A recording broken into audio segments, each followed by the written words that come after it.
আল্লাহ তাআলা কোরআনুল কারীমের মধ্যে জানায় দেন, ইয়া আইয়ুহাল্লাযীনা আমানু কু আনফুসাকুম ওয়া আহলিকুম নারা। হে ঈমানদারেরা, তোমরা নিজেরা জাহান্নামের আগুন থেকে বাঁচো, অধীনস্থদের বাঁচাও। নিজেরা নেক আমলের মাধ্যমে, গুনার থেকে বাঁচার মাধ্যমে জাহান্নাম থেকে নিজেদের বাঁচাবো। আর অধীনস্থদের ব্যাপারে ইসলামের যেই দিক নির্দেশনা আছে এগুলো বাস্তবায়ন করার মাধ্যমে অধীনস্থদের জাহান্নাম থেকে বাঁচানোর চেষ্টা করব। এই আয়াতে যতগুলো শিক্ষা আছে এর মধ্যে অন্যতম একটি শিক্ষা হলো সন্তানদের ইসলামের আলোকে গড়ে তোলা, দ্বীনের আলোকে গড়ে তোলা। এর আদেশ স্বয়ং যিনি দিয়েছেন তিনি কে? আরো জোরে বলেন, কে? আল্লাহ। রাসূলুল্লাহ সাল্লাল্লাহু আলাইহি ওয়াসাল্লাম বলেন, কুল্লুকুম রাঈনা ওয়া কুল্লুকুম মাসউলুনা আন রাইয়াতিহি। নবীজি সাল্লাল্লাহু আলাইহি ওয়াসাল্লাম বলেন, তোমরা প্রত্যেকেই দায়িত্বশীল, আর প্রত্যেককে তার দায়িত্বের ব্যাপারে জিজ্ঞাসা করা হবে। সন্তানের ব্যাপারে পিতাকে জিজ্ঞাসা করা হবে, রাষ্ট্রের মানুষের ব্যাপারে যিনি রাষ্ট্র পরিচালক তাকে জিজ্ঞাসা করা হবে, স্ত্রীর ব্যাপারে স্বামীকে জিজ্ঞাসা করা হবে। স্ত্রীকে স্বামীর ঘরের রক্ষণাবেক্ষণের দায়িত্ব দেওয়া হয়েছিল, এই ব্যাপারে তাকে জিজ্ঞাসা করা হবে। তাহলে আমি আপনি আমার আপনার সন্তানকে দ্বীনের উপরে গড়ে তুললাম কিনা, দ্বীন শেখালাম কিনা, এই ব্যাপারে কিয়ামতের দিন আল্লাহর সামনে জিজ্ঞাসার কাঠগড়ায় দাঁড়াতে হবে কি হবে না? হবে তো? হবে।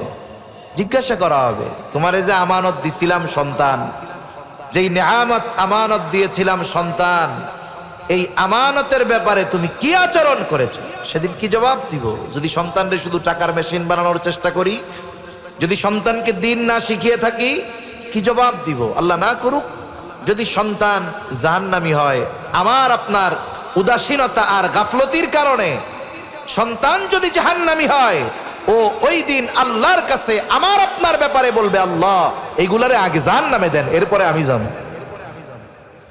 আল্লাহ তাআলা কোরআনুল কারীমের মধ্যে বলেন, সন্তানেরা সেই দিন পিতা মাতা অভিভাবকদের ব্যাপারে আল্লাহর কাছে অভিযোগ দায়ের করবে, বলবে, রব্বানা ইন্না আতা'না সাদাতানা ওয়া কুবারানা ফাআযাল্লুনাস সাবিলা। বলবে, হে আমার রব, ইন্না আতা'না সাদাতানা ওয়া কুবারানা, ও আমার রব, আমরা আমাদের বড়দের, আমরা আমাদের নেতাদের আনুগত্য করেছি।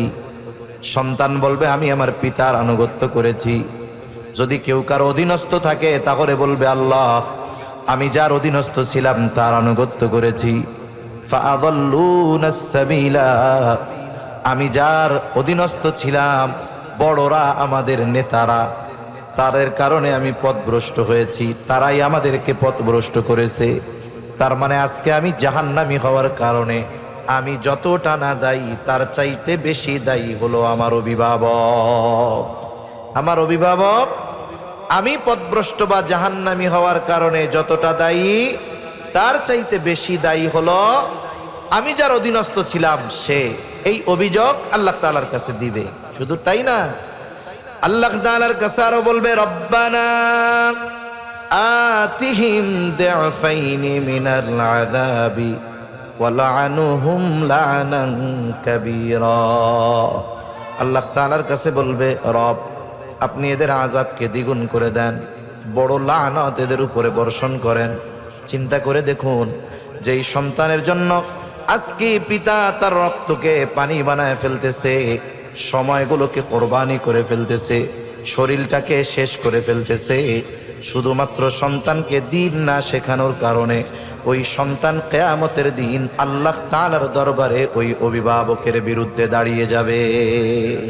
এর চাইতে কষ্টের আর কোনো কিছু হতে পারে না। এজন্য সন্তানগুলোকে দ্বীনের উপরে গড়ে তোলার দরকার আছে না নাই? জোরে বলেন, আছে না নাই? এখন এই সন্তানের তারবিয়াত, প্রতিপালন শুরু হয় কোন সময়? সন্তান প্রতিপালন ইসলামী যেই সমাধান, এটা শুরু হয় সন্তান দুনিয়া আসার আগে থেকে। সন্তানের তারবিয়াত মূলত শুরু হয় বিবাহ থেকে নিয়ে সন্তানের তারবিয়াত শুরু। এই জন্য বিবাহের বিষয়ে ইসলাম পরিপূর্ণ নির্দেশনা আমাদের দিয়ে দিয়েছে। কারণ একটা সন্তানের মধ্যে চরিত্রগত যত দিক আছে 90% সন্তান লাভ করে তার মায়ের থেকে।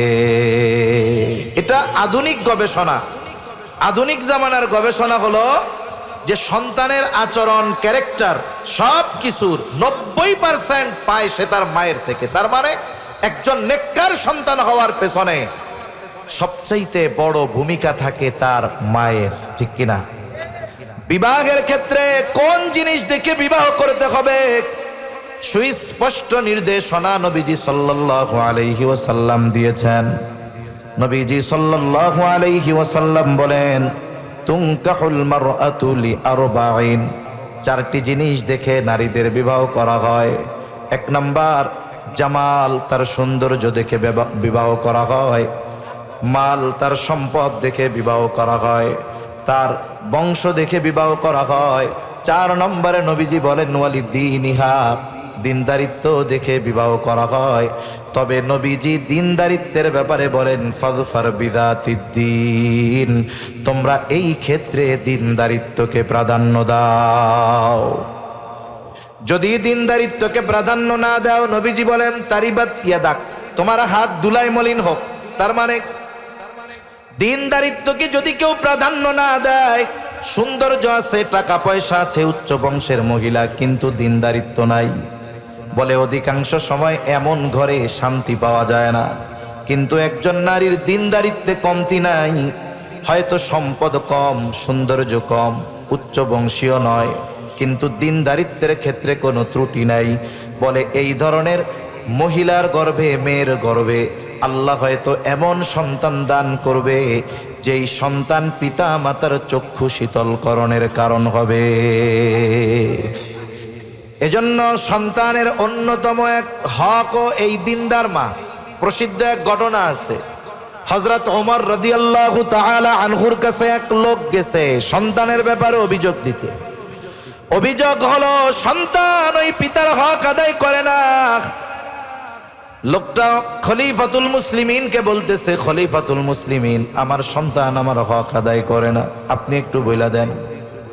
হযরত ওমর রাদিয়াল্লাহু তাআলা আনহু ছেলেটাকে বললেন, কি ব্যাপার, তুমি তোমার পিতার হক আদায় করো না কেন? জবাব দেওয়ার আগে যুবক পাল্টা প্রশ্ন করে বলে, খলিফাতুল মুসলিমিন, হক কি শুধু পিতা সন্তানের কাছে পায়? সন্তান কি পিতার কাছে কোনো হক পায় না? হযরত ওমর রাদিয়াল্লাহু তাআলা আনহু এই যুবকের প্রশ্নের জবাবে বললেন, যেই কয়েকটা হকের কথা বলছেন এর মধ্যে সর্বপ্রথম আর প্রধান হক, তিনি বলেন প্রত্যেকটা সন্তানের তার পিতার কাছে প্রথম ও প্রধান হক হলো একটা দিনদার মা।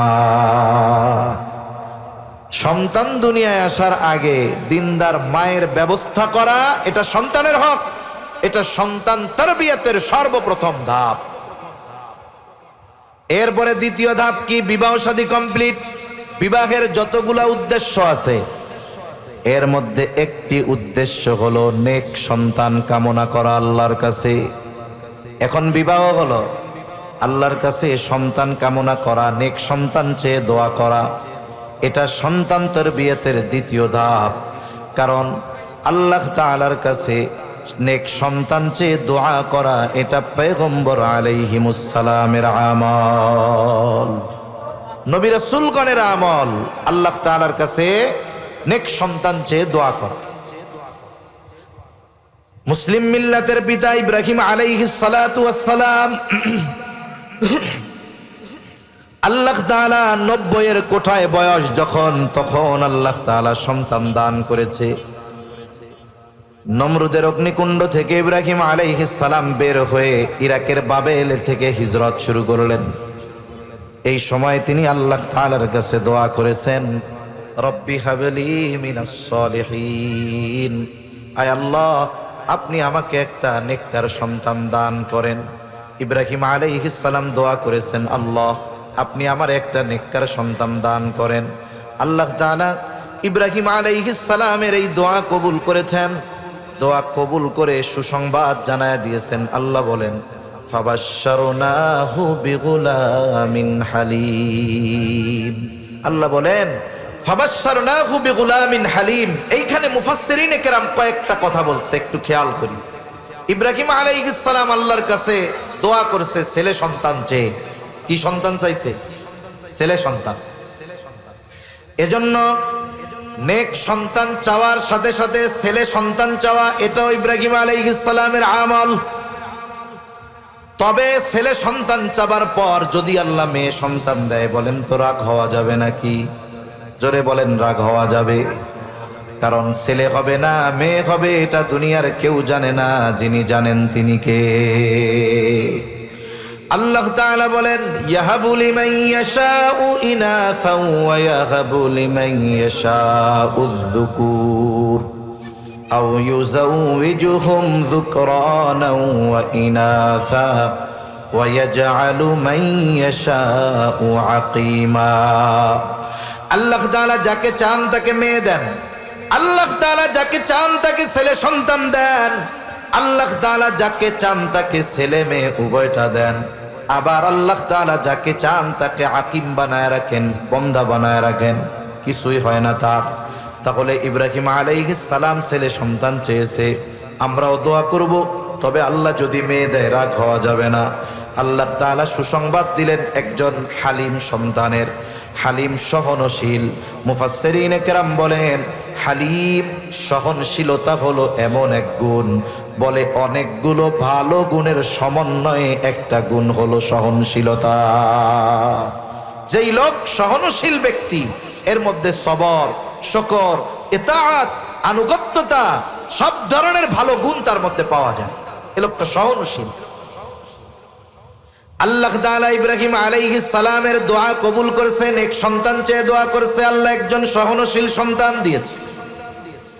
এই সন্তান কতটা আনুগত্যশীল, এই সন্তান কতটা সহনশীল, আল্লাহ তাআলা এটা আবার পরে প্র্যাকটিক্যাল পরীক্ষার মাধ্যমে দেখায়া দিছে। এই সন্তান যখন বাবার সাথে চলার উপযুক্ত হয়, আল্লাহ তাআলা বলেন ফালাম্মা বালাগা মাআহুস সা'য়া ক্বালা ইয়া বুনাইয়া ইন্নী আরা ফিল মানাম আন্নী আযবাহুকা ফানজুর মাযা তারা।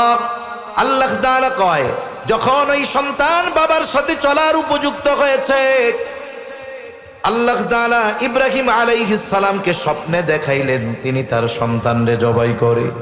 বলে সাধারণ মানুষের স্বপ্ন আর নবীদের স্বপ্ন এক নয়। নবীদের স্বপ্ন হলো ওহী। তার মানে নবীজি স্বপ্নে দেখছে ইব্রাহিম আলাইহিস সালাম সন্তানকে জবাই করতেছে। এটা সাধারণ স্বপ্ন নয়, বরং এই স্বপ্নের মাধ্যমে সন্তানকে জবাই করার আদেশ দিয়েছেন কে? আদেশ প্রাপ্ত হয়েছেন জবাই দেওয়ার জন্য। এবার তিনি সন্তানকে আইসা এই স্বপ্নের কথা শুনাইতেছেন। সন্তানকে এসে বলে ইয়া বুনাইয়া ইন্নী আরা ফিল মানাম আন্নী আযবাহুকা, হে আমার সন্তান আমি স্বপ্নে দেখলাম তোমারে জবাই করতেছি, এই ব্যাপারে তুমি কি কও? সন্তানও জানে আমার বাবার স্বপ্ন সাধারণ মানুষের স্বপ্নের মতো না। আমার বাবা যে স্বপ্ন দেখছে এটা আল্লাহর পক্ষ থেকে আদেশ। এখন কথা হলো আল্লাহর আদেশই যদি হয় জবাই করা, তাইলে ইব্রাহিম আলাইহিস সালাম কেন সন্তানের কাছে গিয়া সন্তানের মতামত জানতে চায়? আদেশ করছে উনি বাস্তবায়ন করবে, এটাই তো কাজ। সন্তানরে গিয়া জিজ্ঞাসা করার দরকার কি? জিজ্ঞাসা করার উদ্দেশ্য হলো তিনি সন্তানের মনোভাব জানতে চায় আল্লাহর এই আদেশের ব্যাপারে। সে আল্লাহর এই কঠিন আদেশের ব্যাপারে আনুগত্যশীল কিনা এটা পরীক্ষা করতে চায়। সন্তান যদি তখন বলতো আব্বু ৮৬ বছর বয়সে আল্লাহ আমারে দান করেছে, এখন আপনি আবার আমারে জবাই করতে চান, এটা কোনো কাম হইল নাকি? এই কথা সন্তান বলে কিনা এটা পরীক্ষা করতে চায় পয়গম্বর ইব্রাহিম আলাইহিস সালাম। কিন্তু বাবের বেটা সন্তান, নবীর ছেলে নবী হবে, জবাবটা ওইরকম। ইব্রাহিম আলাইহিস সালাম বলে ফানজুর মাযা তারা, এই ব্যাপারে তুমি কি বলো? আর সন্তান বলে ইয়া আবাতি ফাআল মা তুমার সাতাজিদুনি ইনশাআল্লাহু মিনাস সাবিরিন। সন্তান বলে পিতা আপনি যেই ব্যাপারে আল্লাহর পক্ষ থেকে আদেশ প্রাপ্ত হয়েছেন আপনি সেটা পালন করেন, তার মানে আপনি জবাই করে দেন, পেরেশানি করেন না, চিন্তা করেন না। সাতাজিদুনি, আশা করা যায় আপনি আমাকে ধৈর্যশীলদের অন্তর্ভুক্ত পাবে। আপনি পেরেশানি করেন না, আল্লাহ কইছে আপনারা জবাই করতে, আপনি কাজ করে ফেলান। একটু চিন্তা করে দেখেন তো, অনেক অভিভাবকের অভিযোগ আমাদের সবারই কম বেশি আছে যে আমাদের সন্তানেরা কথা শোনে না। ইসমাইল আলাইহিস সালাম যেই বয়সে বলতেছে আব্বা আল্লাহ আপনাকে যেটা আদেশ করেছে আপনি সেটা করেন, আর ওই বয়সে আমাদের সন্তানগুলারে দাঁড়াইতে কইলে বসে, বসতে কইলে শুয়া পড়ে, যা কই ডাইনে কইলে বামে যায়, উত্তরে কইলে দক্ষিণে যায়, ঠিক কিনা কম? অথচ ওই সন্তানের অবস্থা কি? সে বাবার যখন প্রস্তাব দিছে আল্লাহর পক্ষ থেকে নির্দেশ, সে জবাই হওয়ার জন্য তৈরি হয়ে গেছে। ইব্রাহিম আলাইহিস সালামের সন্তান পিতার কথায় জবাই হইতে ছুরির তলে যাইতে প্রস্তুত। আমাদের সন্তান কথায় কথা শুনে না, বসতে কইলে দাঁড়ায় থাকে, দাঁড়াইতে বললে বসে থাকে। এই যে শুনে না কেন, বলে ইব্রাহিম আলাইহিস সালামের দুআর অন্যতম ফসল হলো ইসমাইল আলাইহিস সালাম। এখন আমরা আমাদের সন্তানদের জন্য দুনিয়ায় সন্তান আসার আগে কয়দিন আল্লাহর কাছে বলছি, আয় আল্লাহ রব্বি হাবলি মিনাস সালিহিন, রব আমার একটা নেককার সন্তান দেন? কয়দিন বলছি? এ বিষয়ে আমাদের নিজেদেরকে নিজেরা জিজ্ঞাসা করতে হবে। তার মানে পিতার দোয়ার প্রভাব সন্তানের জীবনের উপরে পড়ে, কথা বোঝা গেছে? এজন্য সন্তানের জন্য দোয়া করা এটা সন্তান তারবিয়াতের অন্যতম একটি অংশ। সন্তান দুনিয়ায় আসার আগে বেশি বেশি দোয়া করা, দুনিয়ায় আসার পরেও সন্তানের জন্য দোয়া করা। কারণ আমভাবে একটা দোয়া আল্লাহ তাআলা আমাদের শিখিয়ে দিয়েছেন, বিবাহিত হোক অবিবাহিত হোক, সন্তান থাকুক আর না থাকুক, যেমনই হোক সব সময় এই দোয়া করা আল্লাহ তাআলা শিখিয়ে দেন। রব্বানা হাবলানা মিন আজওয়াজিনা ওয়া যুররিয়াতিনা কুররাতা আ'য়ুনিন ওয়াজআলনা লিল মুত্তাকিনা ইমামা। আল্লাহ তাআলা দোয়া শিখায় দিছে, রব আপনি আমাকে এমন স্ত্রী সন্তান দান করেন যেগুলো আমার চক্ষু শীতলের কারণ হবে, মুত্তাকিনদের ইমাম আমাদের বানায় দেন। সব সময় এই দোয়া করা। তবে স্পেশাল ভাবে যাদের সন্তান নাই, আল্লাহ তাআলার কাছে ইব্রাহিম আলাইহিস সালামের ওই আমল রব্বি হাবলি মিনাস সালিহিন বারবার করা। আবার অনেকের ক্ষেত্রে এমন হয় বিবাহ হয়েছে কিন্তু আল্লাহ তাআলা সন্তান দেয় না, ডাক্তার দেখাইছে, সকল প্রকার পরীক্ষা নিরীক্ষা করেছে, দেশ বিদেশে সব জায়গায় ঘুরে ফিরে সকল ধরনের চিকিৎসা গ্রহণ করবার পর চিকিৎসকেরা জানায় দিয়েছে যে আপনাদের দুইজনের কোনো সমস্যা নাই, তবে সন্তান কেন হয় না এটা আমাদের জানা নাই। অনেকের ক্ষেত্রে এমন আছে না? আছে, যে পরীক্ষা নিরীক্ষার পরে দেখা গেছে দুজনের কারোরই কোনো সমস্যা নাই কিন্তু সন্তান হয় না। এই সময় মানুষেরা আমাদের দেশে অধিকাংশ সময় দুই ভাগে ভাগ হয়ে যায়। এক ভাগ ঈমান হারা হয়ে যায়। কেমনে? যখন কোনো চিকিৎসকের কাজ হয় না তখন মানুষ এসে বুদ্ধি দেয়, শুনো অমুক এলাকায় এক ফকির আছে, আচ্ছা বলে ওই ফকিরের কাছে গেলে পোলাপান হয়ে যাইব। ওই ফকিরের কাছে গেছে, ফকির গিয়া কইছে 13 ঘাটের পানি আনবা, 14 গাছের বড়ই গাছের পাতা আনবা, এই আনবা সেই আনবা, অমুক জায়গায় এতগুলো দরবারে মানত করবা, তাইলে তোমার পোলাপান হইতে পারে। এখন কি করলো? সে আল্লাহর ক্ষমতাকে বিশ্বাস বাদ দিয়ে ফকিরের ক্ষমতাকে বিশ্বাস করলো, আল্লাহর নামে মানত বাদ দিয়ে পীরের নামে, মাজারের নামে, কবরের নামে মানত করলো। আছে না নাই? এইভাবে অনেকে ঈমান বিধ্বংসী রাস্তায় চলে যায়। আবার কিছু আল্লাহর বান্দা আছে যারা চিন্তা করে দুনিয়ার মানুষের চিকিৎসা যেখানে শেষ, আল্লাহর চিকিৎসা সেখানে শুরু, ঠিক কিনা কর? দুনিয়ার মানুষের সর্বোচ্চ ক্ষমতা যেখানে শেষ, আল্লাহ তাআলার ওইখান থেকে শুরু। তারা হয়তো চিন্তা করে দুনিয়ার সব চিকিৎসা করলাম, এখন আল্লাহ তাআলার কাছে যথাযথভাবে চাই, কারণ চাওয়ার মতো চাইলে আল্লাহ ফিরায়া দেয় না। দুইজনে নিয়ত করছে, টাকা পয়সা তো অনেক খরচ করলাম, এইবার বাইতুল্লাহ জিয়ারতে চলে যাই। স্বামী স্ত্রী দুইজনে টাকা জমা দিয়ে চলে গেছে হজ করতে। হজের সময় গিয়ে দোয়া কবুলের জায়গা আর সময় যত আছে সব জায়গায় দোয়া করছে, রোনাজারি করছে আল্লাহর কাছে। আরাফার ময়দানে গিয়ে দোয়া করছে, জাবালে রহমতে দোয়া করেছে, মিনা মুজদালিফা সব জায়গায় দোয়া। একেবারে একাগ্রতা একনিষ্ঠতার সাথে আল্লাহর কাছে সন্তান চেয়েছে। কারণ আরাফার দিনের দোয়ার ব্যাপারে নবীজি বলেন, খায়রুদ দুআই দুআউ ইয়াউমিল আরাফা, আরাফার দিনের দোয়া হলো সর্বোত্তম দোয়া। আরাফার দিনে দোয়া করছে, দোয়া কবুল হয়ে গেছে। এমন লোকের খবর জানা আছে, ওই লোক সন্তান নাই, হজে গেছে স্বামী স্ত্রী দুইজন, হজ থেকে ফিরে আসছে, বছর ঘুরতে পারে নাই। আল্লাহ তাআলা উভয়ের কোল জুড়ে চক্ষু শীতল করনেওয়ালা সন্তান দান করেছে। আল্লাহর জন্য কি অসম্ভব? আল্লাহ চাইলে সন্তান দিতে পারেন কি পারেন না? জোরে বলেন, পারেন কি পারেন না? পারে। হযরত জাকারিয়া আলাইহিস সালাম নিজেও বৃদ্ধ হয়ে গেছে, স্ত্রীও বন্ধা। মোটামুটি উনি সুনিশ্চিত যে আমাদের আর কোনো সন্তান হবে না, নিশ্চিত হয়ে গেছে। তবে জাকারিয়া আলাইহিস সালাম মারিয়াম আলাইহিস সালামের এক দৃশ্য দেখে আল্লাহর কাছে দোয়া করছে। মারিয়াম আলাইহিস সালাম, ওনার বাবা ছিল ইমরান, উনি ছিলেন বাইতুল মুকাদ্দাসের ইমাম। মারিয়াম আলাইহিস সালাম যখন গর্ভে, মারিয়াম আলাইহিস সালামের মা দোয়া করছে যে আয় আল্লাহ, আমার এই গর্ভে যেই সন্তান, এটাকে আমি আপনার জন্য উৎসর্গ করলাম।